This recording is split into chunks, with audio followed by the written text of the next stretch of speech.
Location, location, location. Downtown Sebring building inside of the government center would make great professional offices or retail shop. 1946 building in good condition with newer roof and air conditioner, heart pine floors, handicap ramp and public restroom, exit signs in place and parking on site, currently an established retail shop. This is a lovely building with front and back porches. The government center and courthouse are within sight of the property, plus near Sebring Parkway. Great location for professional offices with potential for reception, 5 to 6 offices, break room, conference room and storage/file room. Original stained wood doors and trim in many areas. Updated public restroom with handicap features. Breakroom has base cabinets with a double sink.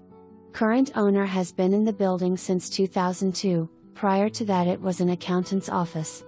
Don't miss this chance for a lovely move-in ready historic office/retail property in a great downtown location.